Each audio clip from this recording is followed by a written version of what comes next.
खरं तर मी क्षमस्व आहे आपल्या सर्वांची, कारण नेटचा त्याच्यामुळे पुन्हा पुन्हा ते नेटमुळं मला परत पेजवरून बाहेर पडावं लागते. तर मी आता सुरुवात करते.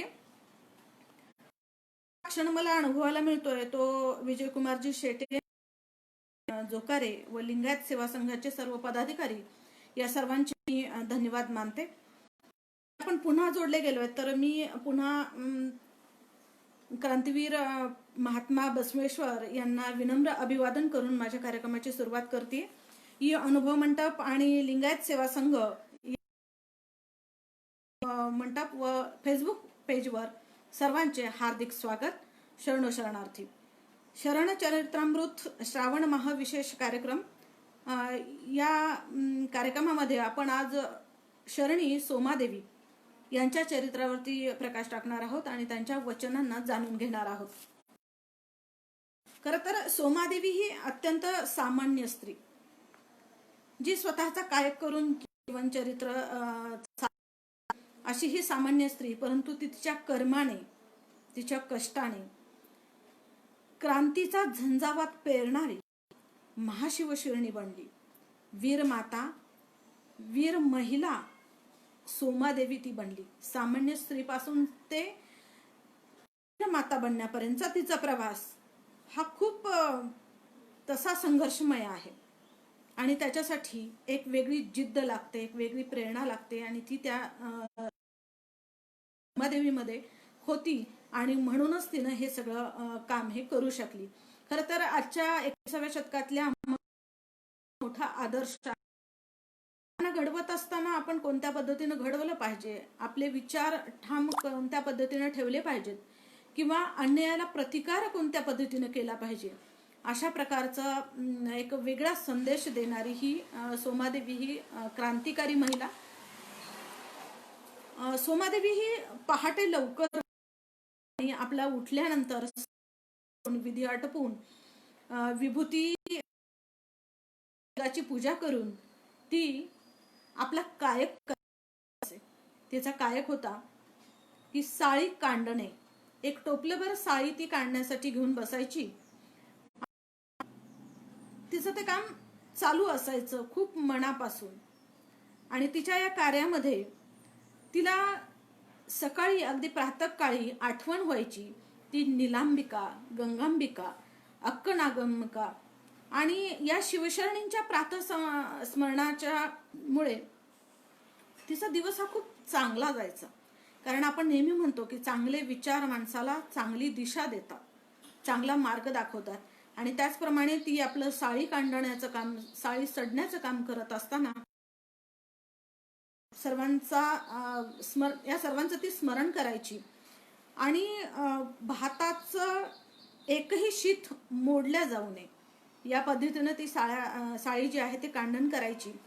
तोंडाने तिची शरणांची वचनं सुरू असायची आणि काम करत असताना मात्र पूर्ण लक्ष एकाग्र करून ती ते काम करत असे. ती उत्तम पद्धतीनं साळी कांडण करून त्यातून अलगद पद्धतीने तांदूळ बाहेर काढायची आणि इकडे तिकडे ती विखरू द्यायची नाही. म्हणजे आपलं जे काम आहे, जो कायकवे कैलास हा बसवेश्वरांचा सिद्धांत आहे, तो ती अगदी 100% पाळत असे की आपलं काम करते, शरणांची वचनं म्हणत म्हणत त्यांचं चिंतन मनन करत करत ती आपलं काम करते आणि या काम करण्याच्या नादामध्ये ती एक लय पैदा करते, लय निर्माण करते की वचनं म्हणायची, त्याच तालामध्ये ते साळी कांडण करायचंय आणि तो ठेका जो आहे तो इतका मनाला प्रसन्न करून जातो. ती लय जी आहे वचनांची ती इतकी मनाला प्रसन्न करून जाते की ती म्हणते, उठताना तुमचे ध्यान उठूनही तुमचे ध्यान, उठताना तुमचे ध्यान उठूनही तुमचे ध्यान,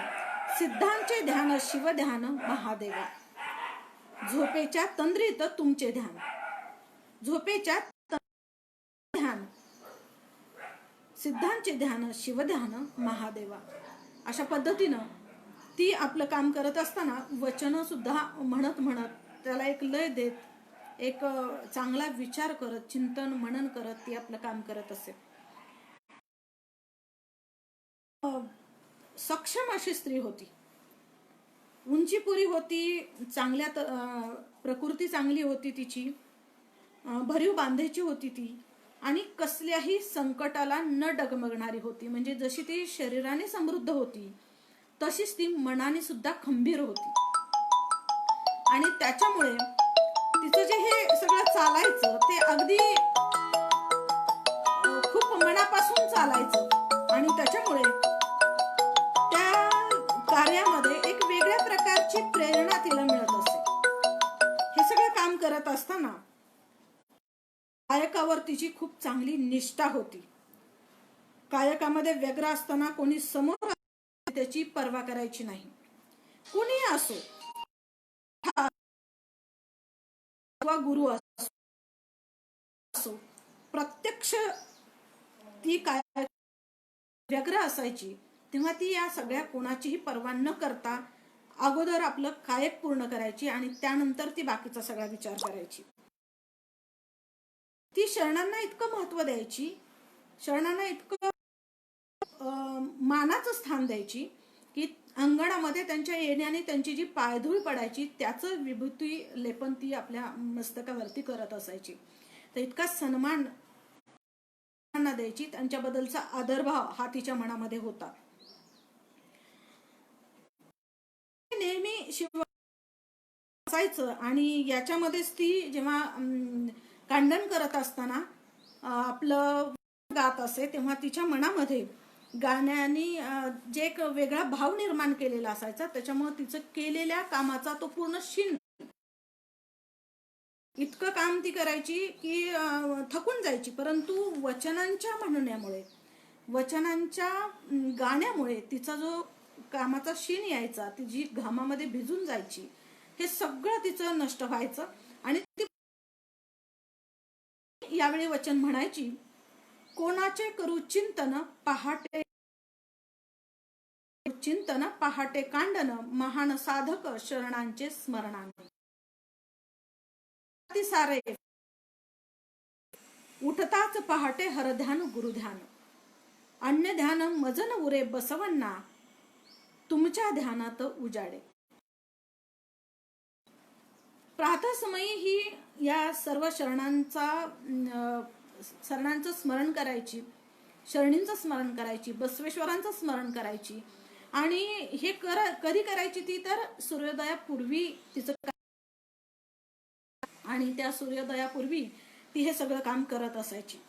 आणि करत असताना ती वचन गायची, त्याच्यामुळे ती प्रसन्न व्हायची, त्याच्यामुळे तिच्यात काम करण्याचा उत्साह दुप्पट व्हायचा. एक वेगळी प्रेरणा ती याच्यातून घ्यायची.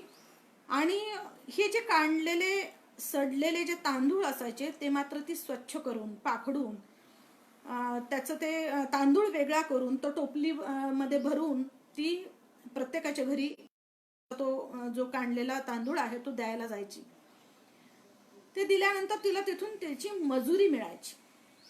आणि ह्या मजुरीवरती तिचा उदरनिर्वाह चालायचा. खरं तर आपण आता 21व्या शतकामध्ये आहोत. तांत्रिक जगाने वेढलेलं आहे. या तांत्रिक जगाचे अनेक फायदे आहेत, तसे तोटे पण आहेत. एक फायदा असा आहे की आता आपण लाईव्ह त्याच्यामुळेच ऐकू शकतोय, एकमेकांना भेटू शकतोय. पण या सगळ्या तांत्रिक आयुष्यामध्ये, भौतिक आयुष्यामध्ये आपण एवढे गुरफटून गेलोय की आपण स्वतःशिवाय दुसऱ्यांचा विचारच करत नाही. पण सोमादेवी ही इतकी सामान्य स्त्री होती, पण शरणांच्या विचाराने, बसवेश्वरांच्या विचाराने, कायकवे कैलास या मंत्राने तिला इतकं वेढलेलं होतं की ती सामान्यापासून असामान्य झाली. तिनं स्वतःचं अस्तित्व सिद्ध केलं आपल्या कार्यातून. आणि मग या मिळालेल्या मजुरीपासून ती जसं स्वतःचा उदरनिर्वाह करायची तसाच ती दासोह सुद्धा करायची. आता दासोह ही काय संकल्पना आहे आपल्या सर्वांना माहीतच आहे, परंतु ज्यांना माहीत नाही त्यांच्यासाठी की दासोह म्हणजे अन्नदान करणे. अन्नदानासारखं दुसरं पुण्य नाही असं आपण म्हणतो. आणि जी महिला स्वतःच्या कष्टाने आपलं उदरनिर्वाह करायची, कारण ती विषयी कोणत्याही ग्रंथामध्ये कुठलीही माहिती उपलब्ध झालेली नाही. त्याच्यामुळे ते काय करत होते, ते कोण होते, किंवा त्यांचा काही कुटुंब चालवण्यासाठी हातभार लागत होता का किंवा नाही याच्याबद्दल काहीच माहिती उपलब्ध होत नाही. त्याच्यामुळे जर आपण असं म्हणत असू की सोमादेवी ही एकल माता होती किंवा असं समजू शकतो, आहे असं नाही. पण जर असं ती करत असेल तर ती ज्या प्रेरणेने ही करत होती, ज्या धाडसाने हे सगळं ती पेलत होती, त्याचं कौतुक अगदी निश्चितच आपल्याला करावं लागेल. तिला सलामच करावा लागेल. कारण फक्त आपला विचार न करता या कठीण परिस्थितीमध्ये फक्त आपला विचार न करता ती समाजाचा विचार करत होती, इतरांचा विचार करत होती.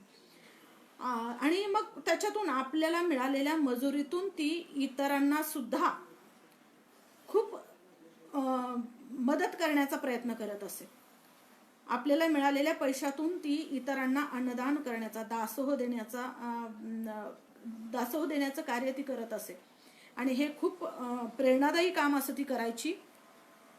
तसेच ती प्रसादाचा जो अनुभव मंडपामध्ये जो प्रसाद दिला जात असे, तिथे सुद्धा आपली सेवा देण्यासाठी जात असे. तिथे जाऊन ती तिथे तांदूळ किंवा ते साळी ज्या आहेत त्या सडण्याचं काम करत असे किंवा जे काही सारखं असे ते काम ती तिथं करत असे. आणि त्या शरणी स्त्रियांबरोबर ही सगळी कामं करत असताना तिला एक वेगळा आनंद मिळत असे.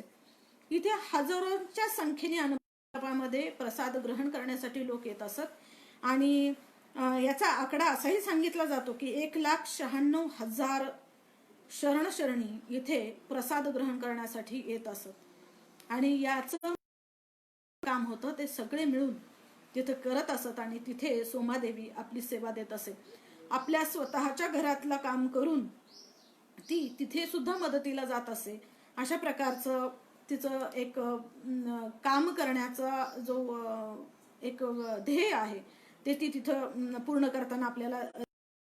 त्याचबरोबर आपला कायक उरकून झाल्यानंतर, आपल्या प्रसादाचं काम करून झाल्यानंतर, प्रसादासाठी जी मदत ती करायची ते सगळं करून झाल्यानंतर ती त्या संध्याकाळी जे चर्चासत्र चालायचं, नभोमंडपामध्ये जे चर्चासत्र चालायचं तिथं सुद्धा उपस्थिती लावत असे. कारण ती स्वतः वचन लिहिणारी महिला होती आणि त्याच्यामुळं ती बौद्धिक चर्चासत्रामध्ये सुद्धा सहभागी व्हायची.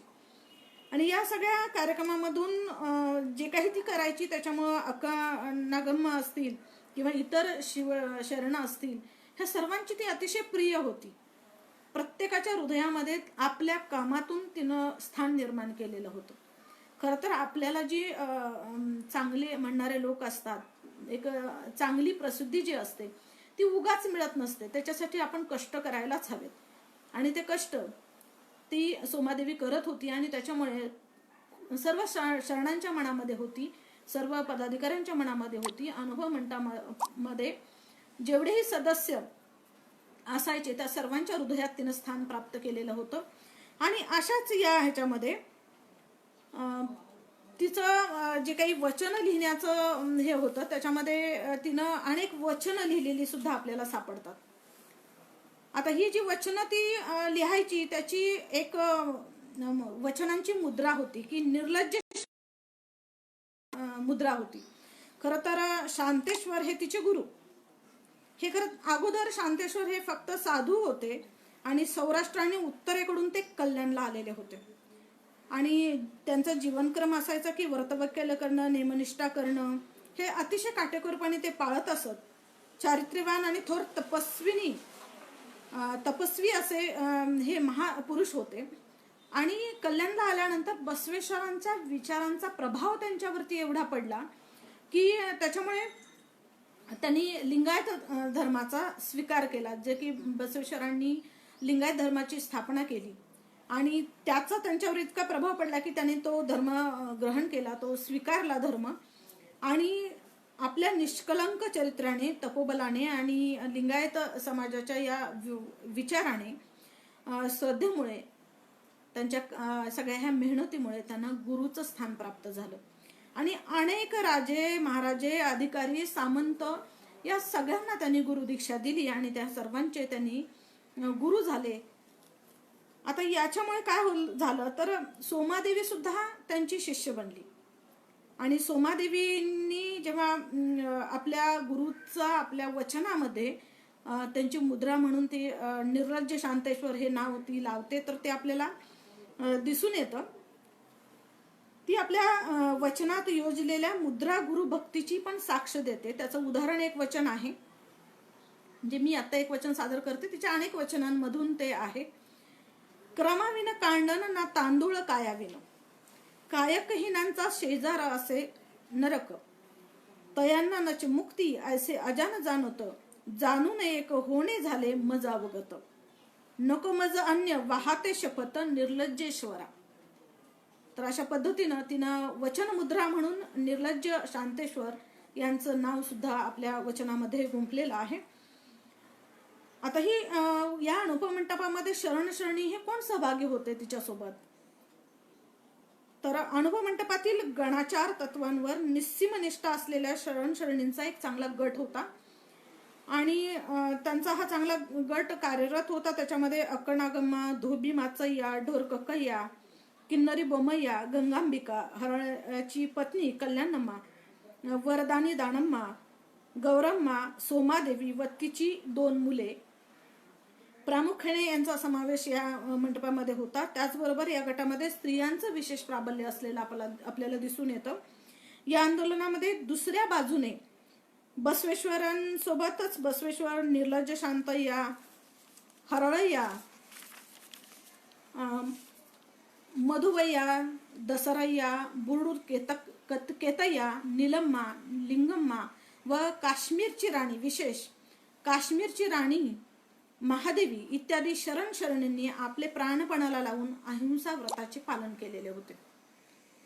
आता यात मी जो उल्लेख केला आता की सोमादेवीची 2 मुलं, त्याच्यामध्ये एक जगदेव जो कुस्ती केशरी म्हणून प्रसिद्ध होता, सुप्रसिद्ध मल्लवीर होता आणि त्याला कलचुरी साम्राज्याच्या वतीनं कुस्ती केशरी हा किताब दिलेला होता. त्याचबरोबर त्याचा दुसरा भाऊ जो होता तो बम्मण्णा, आणि ही दोघंही याच्यामध्ये खूप माहीर होते, सुप्रसिद्ध ते मल्ल होते. ते त्यांचं काम अत्यंत चोखपणे करत असत. त्यांच्याकडे अनेक बाहेरून सुद्धा, बाहेरच्या देशातून सुद्धा, म्हणजे प्रांतातून सुद्धा त्यांच्याकडे कुस्ती शिकण्यासाठी अनेक लोक येत असत. इतके ते प्रसिद्ध 2 जण मल्ल होते. ते आपल्या आईच्या अनेक उपक्रमांमध्ये सहभागी होतो, म्हणजे जसं की अनुभव मंडप असेल किंवा वचनं असतील, ह्या सगळ्या गोष्टींमध्ये म्हणजे आई बरोबर ते सातत्याने असत. वैचारिक दृष्टीने हे दोघंही आईशी जोडलेले होते. आता या वचनांच्या याच्यासोबतच सोमादेवी ही खूप एक कणखर स्त्री असल्याचा एक पुरावा आपल्याला मिळतो की जेव्हा सत्याग्रह केला जात होता, आता त्या काळामध्ये सत्याग्रह कोणत्या प्रकारे केला जात होता, तर सोमादेवीच्या गुरुवर्यांना अहिंसा धर्माचं पालन करणं आणि त्याचं निष्ठेने आचरण करणं आणि त्याचा एक आदर्श समाजापुढे ठेवणं, हे खूप चांगल्या पद्धतीनं ते काम करत होते. आणि श्रेष्ठ शिवशरणांच्या चरित्रातून वैयक्तिक, सामूहिक, राजकीय, सामाजिक किंवा धार्मिक रीतीने अहिंसेचे प्रयोगही ते करत. आणि ह्या बसवयुगातील हा जो सत्याग्रह होता तो अगदी वाखाणण्याजोगा आहे. या सत्याग्रहाच्या पद्धतीमध्ये काय असायचं, तर दीर्घकाल उपोषण करणे, काटेरी पादुकांवरती घंटानाद करीत उभे राहणे, शीर्षासनावर उभे राहणे, काटेरी शय्येवर पडणे, अशा प्रकारे विविध सत्याग्रहाचे व आत्मक्लेशाचे प्रकार याच्यामध्ये येतात. एखाद्या व्यक्तीचे व कुटुंबातील दोष व दुर्गुण घालवायचे जर असतील तर आत्मक्लेशाचा एक अभिनव प्रयोग त्यावेळेस केला जायचा. आणि समाज पुरुषांच्या मतपरिवर्तनासाठी जे गांधीजींनी पुढे जाऊन आपण तत्व अवलंबिलेलं पाहतो, अहिंसा तत्व, ते या शरणांच्याच याच्यामध्ये त्याचं बीज असलेलं आपल्याला दिसून येतं. अनुभव मंडपातील शिवशरणींच्या अगोदरच्या अनेक वचनातून आपण याचा शोध तर घेतोच, आपल्या ते समोर येतच. आता हे काय होतं, तर चालताना अहिंसा काय होती, तर चालताना पायाखाली मुंगी सुद्धा चिरडणार नाही, अशा पद्धतीची ही अहिंसा, त्याचं पालन ते केलं जायचं. आणि हे करत असतानाची सोमादेवीची जी काही भूमिका होती, ती भूमिका अशी होती की जेव्हा बिज्जल राजा कुठल्या तरी गोष्टीसाठी आपल्याला विरोध करतोय आणि त्याच्यासाठी मग अहिंसेचं तत्व पाळत बसायचं का, असं एक तिचं मत आहे. तिचा जो करारी बाणा आहे ती आपल्या गुरुसमोर व्यक्त करते. खरं तर आज आपण पाहतोय की आपण सर्व बाजूनी समृद्ध आहे आणि तरी सुद्धा एखादा अन्याय जर घडत असेल तर आपण तेवढी परखड भूमिका घेताना दिसत नाही. परंतु सोमादेवी ही अशी स्त्री होती की ती आपण आपल्या अस्तित्वाला अधोरेखित करण्यासाठी ती स्वतः प्रयत्न करत होती. आणि तरी सुद्धा जेव्हा कुठं चुकीचं घडतंय असं तिला वाटत असायचं तेव्हा ती परखडपणे विरोध करायची. आणि याच्यासाठी ती काय करायची तर जेव्हा अनुभव मंटपातील याच्यामध्ये तिला एक महत्वाचं स्थान तर होतच, पण तू याच्यात जेव्हा राजाने एक निर्णय घेतला बिज्जलाने आणि बसवेश्वरांना तेथून जायला सांगितलं, तेव्हा तो विचार तिला पटला नाही.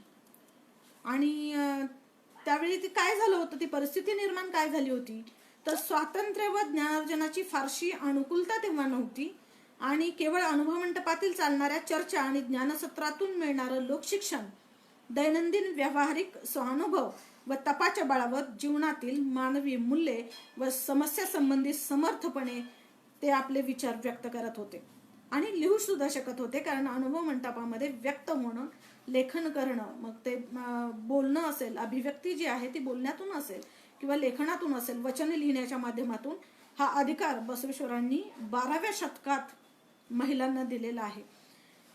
आणि याच्यामध्येच मग अशी एक घटना घडली की शिवशरण हरळय्या मधुवरस यांचे डोळे काढल्यानंतर येणाऱ्या सोमवारी त्यांना मृत्यूच्या शिक्षेची अंमलबजावणी करण्यात येणार होती. आणि ही जी राजघोषणा जाहीर झालेली होती याला विरोध करण्यासाठी गुरुवर शांत यांनी राजा बिज्जलाची भेट घेतली आणि त्यांना त्याच्याशी दीर्घकाळ त्यांनी चर्चा केली आणि सांगितलं. त्यांचं जे कोट आहे ते मी वाचून दाखवते आपल्याला की अहिंसा मूर्ती हराळया व मधुवया यांना आपण फरमावलेली देहदंडाची शिक्षा न्यायसम्मत नाही. त्यामुळे सर्व साम्राज्यात हल्लकल्लोळ माजेल. तुम्हा आम्हावर याचे बरे परिणाम होणार नाही. आपल्यापैकी शेकडो हजारोंनी जरी आपण मृत्यूची शिक्षा दिली तरी ती आम्ही हसत मुखाने स्वीकारू. अहिंसेवर आमची नितांत श्रद्धा आहे.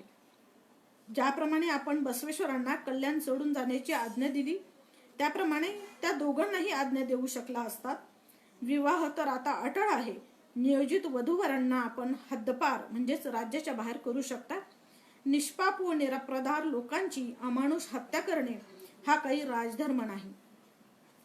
आपला जो या शिक्षेचा निर्णय आहे तो कायम असल्यास त्याच्या विरुद्ध सात्विक संताप करण्यासाठी मी आमरण उपोषण निर्धार केलेला आहे आणि या सत्याग्रहात माझी कुडी पडली तरी 72.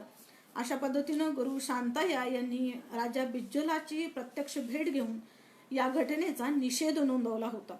आणि या सत्याग्रहाच्या अनुषंगाने सोमादेवीच्या मनात अनेक प्रश्न निर्माण झालेले होते. ती आपल्या गुरुच्या समोर परखडपणे मांडताना आपल्याला दिसते, कणखरपणे विरोध करताना दिसते.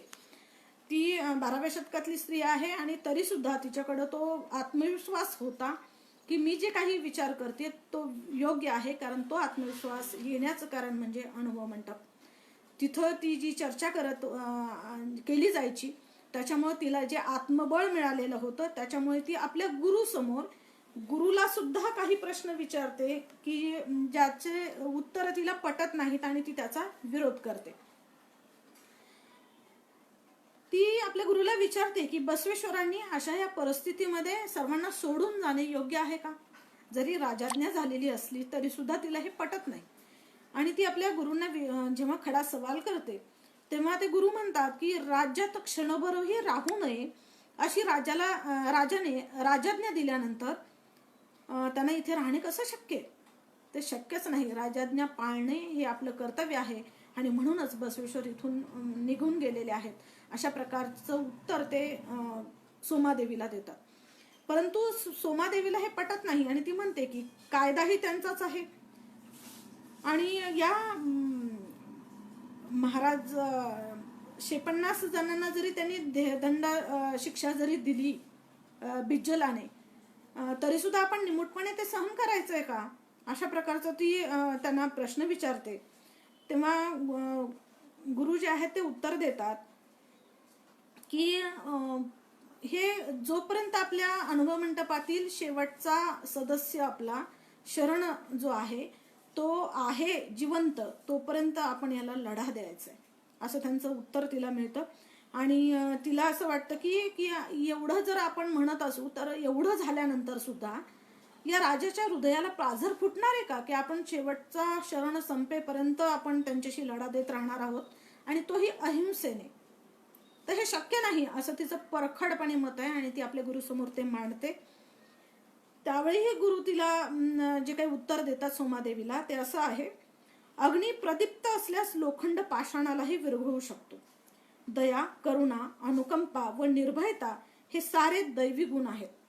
सकल जीवांचे कल्याण व्हावो अशी सदिच्छा सदैव बाळगणे हाच बसवधर्म आहे. या तत्वावर आमची निष्ठा आहे आणि म्हणूनच हे जे विचार आहेत ते खोलवर आमच्यामध्ये रुजलेले आहेत. अशा पद्धतीचं उत्तर ते सोमादेवीला देतात.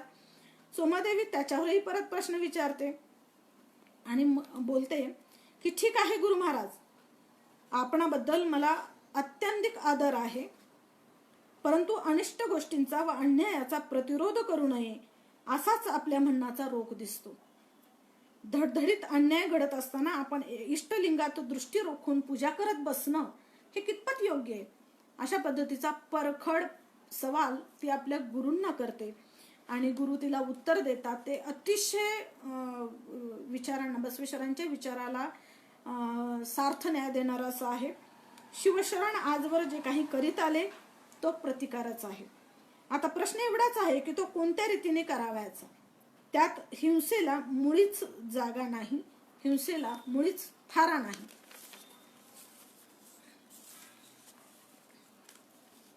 यावरही ती प्रश्न विचारते किंवा आपलं मत व्यक्त करते की गुरुवर्य, आपण थोर आहात, असामान्य अनुभवी आहात.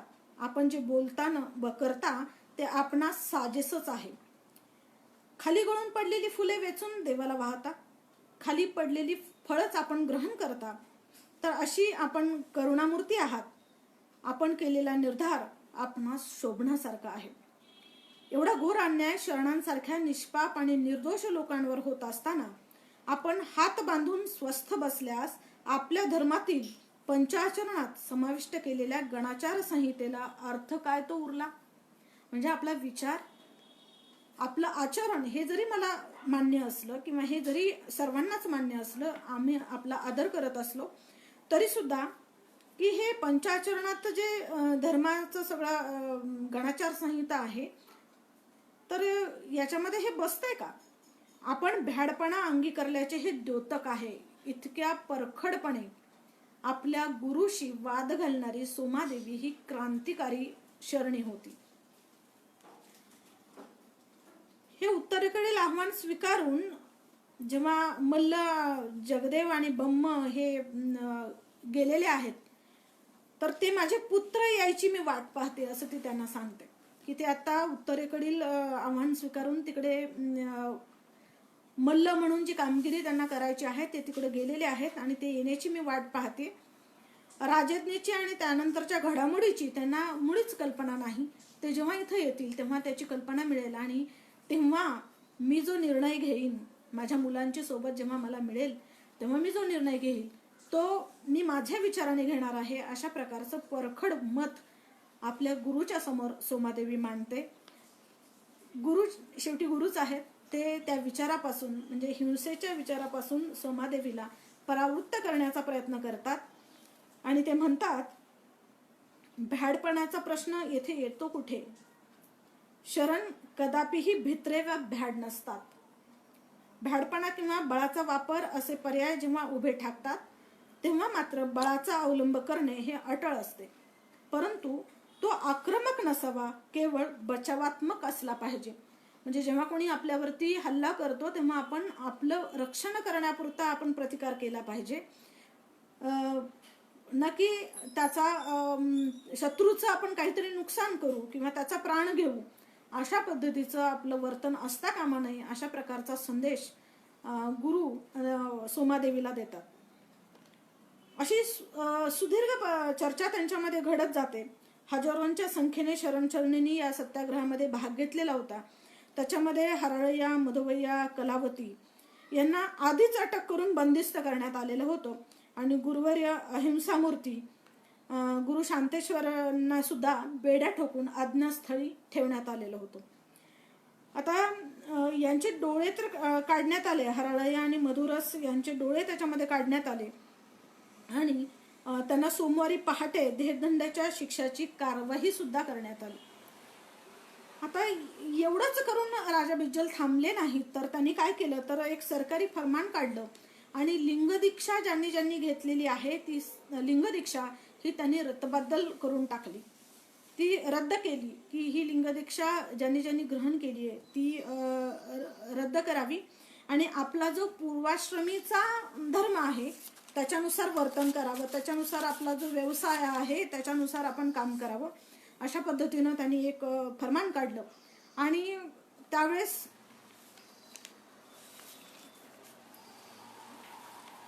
एवढंच करून ते थांबले नाहीत ते फरमान काढून, तर त्यांनी काय केलं तर ताडपत्र्यांचे वचनगठ्ठे जे संग्रहित करून ठेवलेले होते त्या वचनगठ्ठ्यांच्या भांडाराला सुद्धा आग लावून दिली.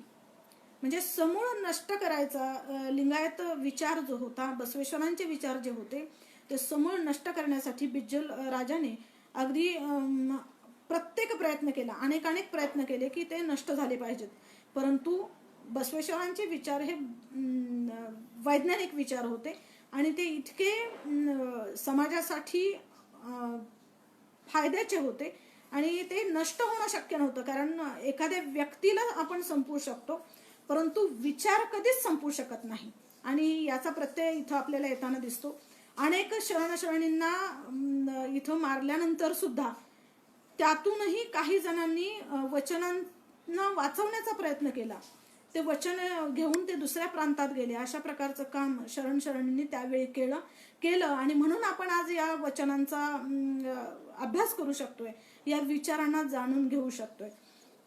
तर अशा पद्धतीनं ते नष्ट करण्याचा प्रयत्न केला परंतु अनेकांनी ते वाचवण्याचा सुद्धा प्रयत्न केलाय. आणि याच्यामध्ये अक्कड नागम्मा आणि त्यांच्या जे शिवशरणींचा जो अनुभव मंडपातले सर्व सदस्य होते यांच्या या सगळ्या घडामोडींवरती अगदी बारकाईने लक्ष होतं.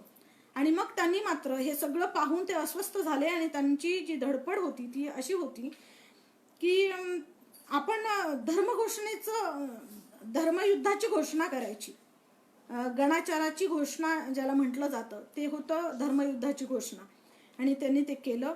आणि अशा वेळी सोमादेवीने मात्र जगदेव आणि ब्रह्म जेव्हा परत आले त्यांच्या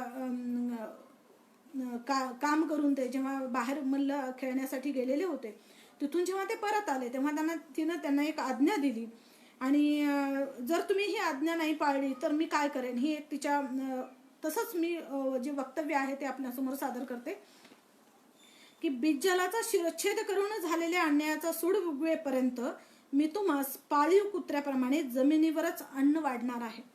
राजाच्या या राक्षसी हिंसेचा पायबंद तुम्ही घातलाच पाहिजे. रानटी राज्यसत्तेविरुद्ध जनतेने बंडाचा झेंडा उभा केला आहे आणि सशस्त्र क्रांतीचा आदेश जाहीर झालेला आहे. तर आपण याच्यामध्ये काम केलं पाहिजे आणि आपल्याला मी हा आदेश देते की तुम्ही बिज्जलाचा नायनाट करा, त्याचा नामोनिश मिटवून टाका. अशा पद्धतीचा आदेश सोमादेवी आपल्या मुलांना देते की ज्याचा उल्लेख तिनं गुरुशी काही प्रश्नोत्तर करत असताना केला होता की माझी मुलं जर माझ्यासोबत असतील तर मी काहीतरी एक वेगळा निर्णय घेईन आणि त्या निर्णयापर्यंत ती आता पोहोचलेली आपल्याला दिसून येते. आता धाडसी मातीची ही धाडसी मुलं होती आणि त्यांनी ही आज्ञा जी आहे ती शीर्षावद्य मांडली आणि योजनापूर्वक त्यांनी बिज्जलाचा शिरच्छेद केला.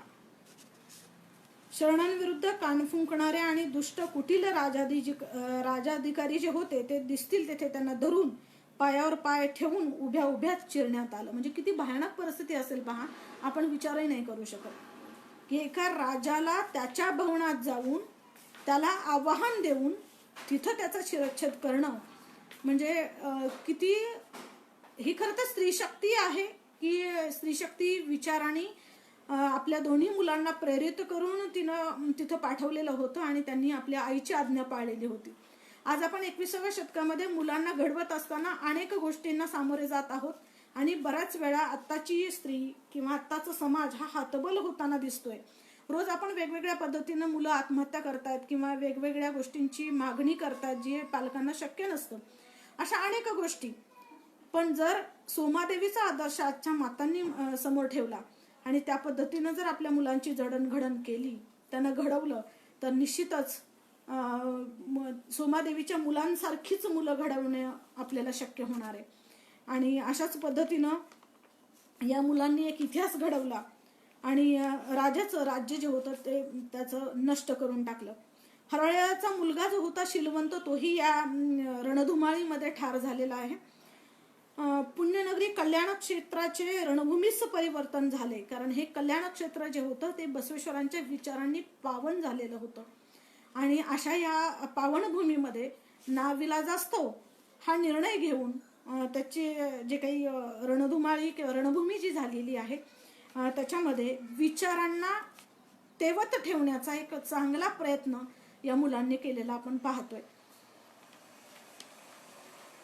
शिवशरणांची व त्यांच्या आश्रयदात्यांची सैनिकाकडून हत्या होऊ लागली होती आणि गणाचारांचे सैनिकांनी हर हर महादेव अशा प्रकारची घोषणा देत वचनाचे गठ्ठे जे होते ते पाठीशी बांधून साहित्य रक्षणार्थ ते उळवीकडे प्रयाण त्यांनी केलेलं आहे. ते उळवीकडे गेलेले आहेत, कारण त्यांना वचनांचं रक्षण करायचंय आणि ते त्या ठिकाणाहून तिकडे मार्गस्थ झालेले आपल्याला पाहायला मिळतात. शरणी सोमादेवीने हातात मुसळ घेऊन अक्कनागम्मा व गंगाम्मा या दलप्रमुखांच्या सोबत ती या लढ्यामध्ये उतरलेली आहे आणि तिच्या डोक्यामध्ये एकच विचार घोळतो आहे, तो म्हणजे हिंसा झाली तरी परवा नाही, परंतु भ्याडपणा नको. जे ती आपल्या गुरूंनाही ठामपणे सांगते, जी ते आपल्या मुलांना पण ठामपणे सांगते आणि ती स्वतः सुद्धा ते आचरणात आणते की आपला जर बसव विचार जिवंत ठेवायचा असेल, तो जर प्रवाही ठेवायचा असेल, तो जर एका पिढीकडून दुसऱ्या पिढीकडे आपल्याला दान म्हणून द्यायचा असेल, तर तो विचार टिकवण्यासाठी आपल्याला लढलं पाहिजे. अशा पद्धतीची भूमिका तिची होती. आणि जगदेव मल्ल आणि बम्म मल्ल यासारख्या दोन पराक्रमी पुत्रांना जन्म देऊन व त्यांना गणाचार दलास समर्पित करून आपला अंतिम श्वास क्रांतीच्या झंझावातात सोडणारी महाशिवशरणी वीरमाता वीर महिला सोमादेवी ही आपल्याला पाहायला मिळते. अशा प्रकारचा सोमादेवी सारखा जर इतिहास आपल्याला घडवायचा असेल तर नक्कीच आपण सोमादेवीच्या विचारांना आचरणात आणलं पाहिजे. एवढंच बोलून मी माझं वक्तव्य थांबवते. धन्यवाद.